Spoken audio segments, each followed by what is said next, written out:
Batman: The Dark Knight Returns is perhaps the greatest Batman story ever told, and one of the most important comics ever published. The book's lasting impact is still being felt today through animation, film, and of course, action figures. In this 4-part series, we're going to explore this groundbreaking book issue by issue, examining the story, its origins and impact on comics history, and the figures produced from this seminal work. How on earth did we get from this to this? Batman has had numerous iterations as a comics character, but it was The Dark Knight Returns, a 4-part self-contained miniseries that changed the course of the Caped Crusader, and comics in general, forever. Legendary comics creator Frank Miller had completed his epic run at Marvel on Daredevil, taking the character from Spider-Man Light to a gritty urban crime noir thriller. Miller was recruited by editor Dick Giordano to create a more mature take on Batman. Already heavily influenced by the kinetic action and bold page layouts of Will Eisner's The Spirit, Miller combined that with Clint Eastwood's Dirty Harry, a ruthless cop unafraid to use lethal force. Or, in Miller's own words, I took a sanitized version of a tough character and took him closer to his 1940s roots. Joining Miller on the book was his longtime partner Klaus Janson, who had spent 4 years inking Miller's pencils on Daredevil. The two talented artists had achieved a synergy where it became almost impossible to tell where Miller ended and Janson began. The triumvirate of the creative team was completed by colorist-painter Lynn Varley, whose previous work on Miller's Ronin drew high praise. The premium printing format and heavy stock paper allowed Varley's watercolors to bring tremendous life to Miller and Janson's rough-hewn work. This book had a tremendous influence on me, as I was 13 years old when it came out, and I still have my original copies. In addition to the numerous collected editions, I also have this phenomenal book from Graffiti Designs, which reproduces the penciled and inked art at its original size. But before we look at the figures inspired by this landmark series, let's dive into that first issue. The setting is Gotham in the near future, and it is not a nice place. The city has been taken over by a street gang known as the Mutants. Miller uses talking media heads to advance the narrative and provide multiple points of view, a technique that has now become routine storytelling. Bruce Wayne has retired from crime fighting. In his late 50s, he seeks thrills through racing cars and downing liquor, but it's clear that he is lost. Wandering the city, he ends up in Crime Alley, the place of his parents' murder, the birthplace of the Batman. He ends up getting mugged by the mutant gang. Later that night, he dreams of his childhood, of falling into the cave, of seeing the Bat. Meanwhile, Harvey Dent, the villain known as Two-Face, has completed psychotherapy and surgery in hopes of a cure for his madness. Miller slowly reveals the rehabilitated Dent, keeping the panels as split as Two-Face's personalities, until he is revealed as whole. Bruce sits alone in Wayne Manor, flipping the channels, when he comes across The Mask of Zorro, the film his parents took him to see on that fateful night. Without using a single word, Miller recreates Batman's origin, brilliantly pacing the scene through the use of a 16-panel grid, each image becoming more iconic than the next, until Martha Wayne's pearls spill across Crime Alley. With the strike of lightning and the rumble of thunder, the Batman is reborn. The reports start to come in. Cat burglars, muggers, kidnappers are all ending up in bloody pulps by a man dressed like Dracula. But it's not Dracula. The Dark Knight has returned. This is not your friendly neighborhood Batman.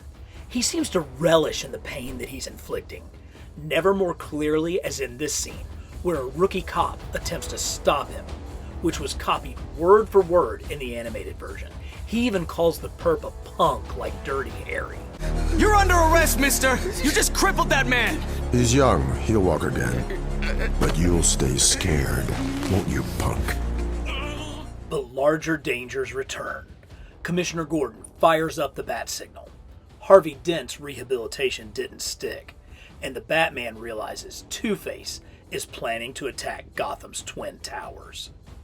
With the creaking muscles of an old man, Batman climbs to the top of the first tower and waits for the attack.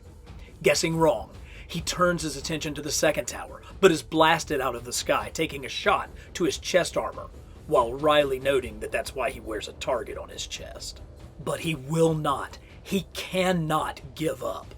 Batman must know. He must know if it's truly Dent behind this. Together, they crash through the tower's upper windows, and there, Dent is unmasked. His face perfect, but his soul permanently scarred. When he asks Batman what he sees, the Dark Knight simply replies, a reflection. The first issue of The Dark Knight Returns was primarily used to re-establish an older, more violent Batman. But other characters, some good, some bad, and some unspeakably evil, were also present. But that is a story for the next chapter. I mentioned that Frank Miller laid out The Dark Knight Returns in a 16-panel grid, and that's a little bit of an unusual choice, and I want to talk about why it was so effective for this story. Typically, you're going to see comics laid out in more of like a 9-panel grid, which is what Steve Ditko traditionally used on Amazing Spider-Man, or even sometimes you'll see like a 3-panel grid with big widescreen shots like Darwin Cook used on DC's The New Frontier. But Miller chose a 16-panel grid, and we're going to go through some of the original art to see how effective that was. With 16 panels, you typically have 4 across 4 rows, and they're relatively small, so you have to be careful about the amount of information that you're including in each one. They're very effective for close-ups, and they have to be really clear to tell the story well. So let's go through that origin of Batman part of the first issue and see how the 16-panel grid really plays out. So with this first page, unfortunately, this one was unable to be scanned from original art, so it's a little bit smaller. But the top 8 panels have Harvey Dent coming in to a group of thugs. They're obviously playing poker. Again, the use of close-ups, really close-up on the hand, close-up on Harvey's face, allows for just a small amount of information to be portrayed in each of these boxes, but it keeps the beat going. It's really good for action because it keeps it moving.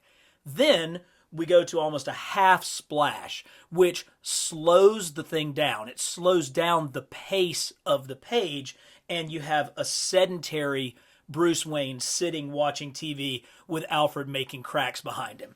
And this is where we really get back into those 16-panel pages. So Bruce is flipping through the channels, and he comes across Mask of Zorro, the movie that his parents took him to on the night that they were killed. You get this great close-up of Bruce Wayne's face, and you can see the horror coming into him, and then the memories start. And silently, Miller takes us through the joy of young Bruce coming out of the theater, dancing around, looking up, very clear, striking image of a bat. Then something changes. Close up of Bruce looking down at his father's hand on his shoulder and then pushing him backwards. And you can see that Bruce sees the gun. Again, the beats are happening very quickly with this. You're able to process this quickly. And then look at how fast everything happens. Dr. Wayne clenches his fist. Joe Cool fires. Boom, boom, boom. And then, rapidly, Dr. Wayne grabs his son's chest and falls. You can see Martha Wayne comes up, her necklace getting caught in the gun. And we go to another 16-panel page, and it goes through, and now it starts to alternate. The horror of Bruce's memories with the splatter of her pearls. And as we get through the recollection of the death of his parents, we come to this brilliant 8-panel section where things are going fast. So you've got the beats, and then it even speeds up as Bruce continues to click through the channels, hearing all of the terrible things that are going on in Gotham. He can't look. The pearls. He cannot look. His anger is building up.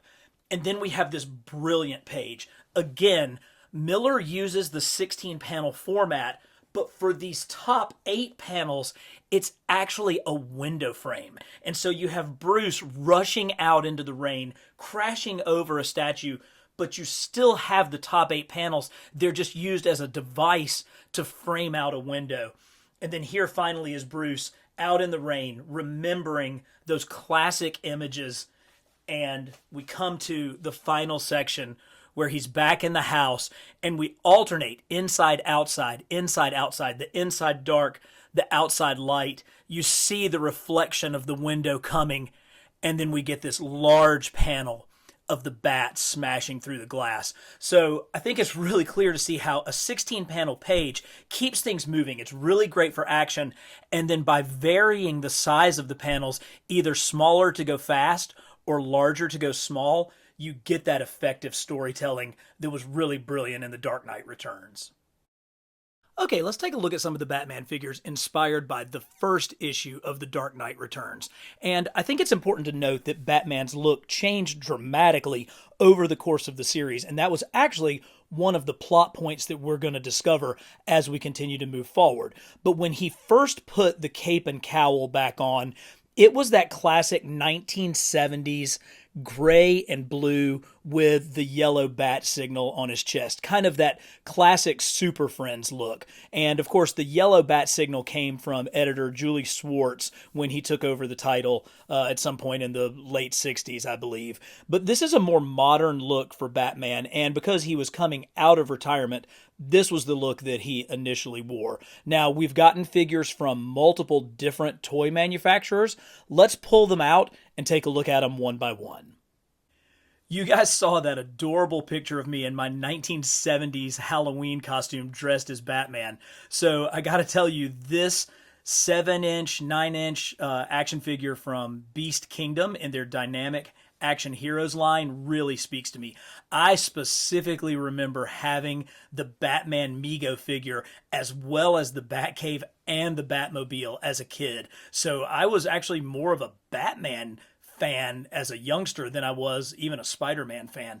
So this really kind of replicates the look of those 70s Mego figures. You have the cloth costume. You have the articulation that's really more reminiscent of kind of the rebirth of the Mego line when we got the famous Covers figures and their DC counterparts in the 1990s.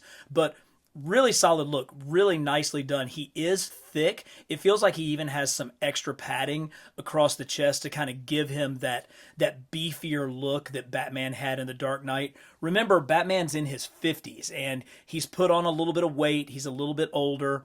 But where I think this figure did a great job is with that Frank Miller head sculpt, where you get all of those fine lines that Miller drew into the figure, just really bringing out the age of the character. You know, they say that every line you add to a character's face adds years. And so you can see what they were going for with all of these lines across the brow. Now, this figure came as part of a 2-pack, and we'll look at the other part later on, but it came with a lot of accessories. So here is the tray of accessories this came with. It does have a fully second head sculpt, not quite with as much of the brow crunching in that one. But what I really like is different mask plates. So you can actually remove the skin part and put different expressions. So instead of simply just getting 2 heads, you know, you really get more like 4 different heads with this one. Of course, you have a number of different hands, including this really nice one where he has his batarangs, which is a nice touch. Plus your typical different gripping hands and fist hands, as well as several batarangs. The face is pretty close to Frank Miller. I chose this expression because I thought it was maybe the most consistent. It doesn't look quite as good in profile as it does straight on, but the nostalgia factor of bringing back a Mego-styled figure certainly wins out for this one. The DC Universe Classics line remains the definitive line of DC action figures, and towards the end of their run, they gave us multiple figures from Batman The Dark Knight Returns, and this is the one that is most consistent with this very first issue. Of course, he has the yellow circle, the oval bat emblem. He does have all of the pouches, just the way that Frank Miller drew it. And I'm sure there were people who had drawn pouches on Batman's utility belt before, but Frank Miller really kind of set the tone for this, and it was what we saw as, the look of the utility belt moving forward, away from like the little pellets that we saw in the 70s. Even Neil Adams drew the little kind of pellet utility belt until Frank Miller gave us this version. Now, the Four Horsemen sculpted these bodies for all the DC Universe Classics figures, and the standard hero body was just way too thin to represent the older Batman of Dark Knight Returns. So I'm really glad that they put him on this really broad, really thick body frame, and you can see that. I mean, he is markedly thicker than what you would expect from a younger, more lithe, acrobatic Batman. Great job with this Frank Miller inspired head sculpt. You've got the smaller ears, you've got the pointed nose, and I like the fact that this one didn't go with that classic kind of crunchy mouth open pose that so many of the figures had. It's nice to have a little bit of a variety as far as that goes. The kind of way that the cape falls with the pleats looks very, very reminiscent of Miller's drawing. And for a figure that you could get at retail, and this one probably was in the $12 to $15 range when it came out, this is an outstanding representation of the Dark Knight for the price. Standing head and shoulders above the previous two figures is the MAFEX Dark Knight in his blue and gray suit. This thing is a masterpiece. It has that unparalleled articulation that you expect from your high-end import figures, and from a sculpting standpoint, really, really captures the look of Frank Miller's Batman. Again, he comes on his own unique body, bulkier, stronger, heavier. This Batman has heft to him. If you saw him coming in an alley, he would be exceedingly frightening. More of the uniform pouches, and then there was one scene in the books where he actually had the pouches running across his mid-thigh with a knife, and so it's nice that this figure includes that. That's something that draws this figure apart from the others. I really love this cape. Again, Miller drew that pleated looking cape, and this one has all of those pleats, but thankfully it also has this great underwire. And so for those of you who are like really into action figure photography and want to try to replicate some of the art, you're able to get this cape into so many terrific poses because of that underwire. Now, for the price, this was an expensive figure. I believe it came in a 2-pack with Carrie Kelly Robin. You definitely expect more than just this base figure, and thankfully we got it. Let's take a look at some of the other accessories that came with this figure, beginning with 2 alternate head sculpts. You do get that grimacing, gritty Frank Miller head sculpt where he has kind of the mouth open look, and he is more crunched, and it's even asymmetrical. He's crunched more on one side than the other, which adds a lot to the realism of it. But we also get an old Bruce Wayne head sculpt. I think this is pretty accurate. It really does look a lot like the version of Bruce Wayne in the book. Now, Miller drew it differently throughout the entire tale, and you can see how sometimes it's almost Frank Miller's artwork with Klaus Janson's inking is almost impressionistic in the way that it's done. But if you wanted to try to represent that in more of a 3D sculpt, I think this is a pretty accurate version of that.